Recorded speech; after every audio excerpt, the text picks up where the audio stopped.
Hey everyone, this is Stuart, Victor Echo 9, Charlie Foxtrot, and welcome back to the channel. It's a cold morning here in the Canadian Maritimes. A lot of snow on the ground, and we're due to get a little bit more. Although Nova Scotia is going to get slammed tonight, we're not supposed to get hit too hard.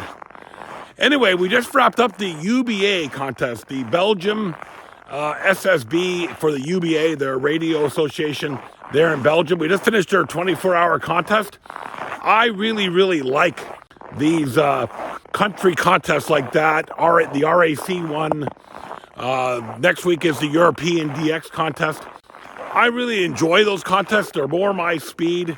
I did about 750 QSOs in the last 24 hours for the contest. You know what? It's just a nice pace.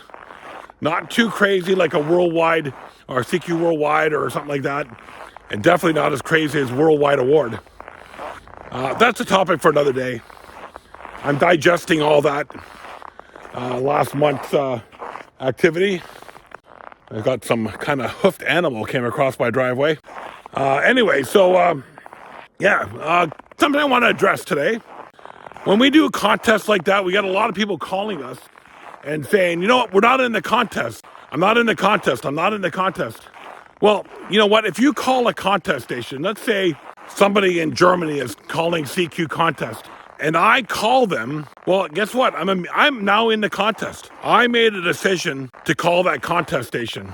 So what I usually do is I, listen to a few QSOs, get the exchange figured out, and then when I call them, I can give them the proper exchange. If it's a location like November Bravo or a serial number like 001. I got about, I'm not going to say a tremendous amount, maybe 40 people this last contest say, you know what, I'm not in the contest. Some people were really good and asked me what I needed. Some people I said, hey, do you got a number for me? And they never responded. And some people would just say, hey, 001. I don't know what they were doing for others, if they were doing others, but sometimes that hurts a contester.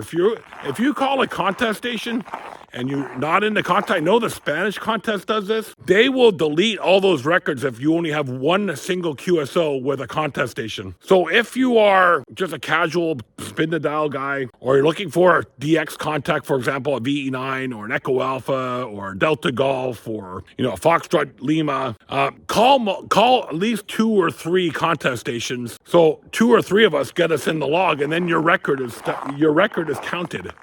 So there's some tips. But if you call a contest station, you are now in the contest.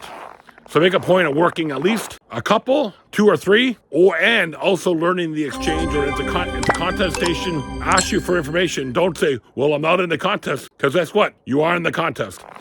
That's all I got. See you guys later. Bye-bye now.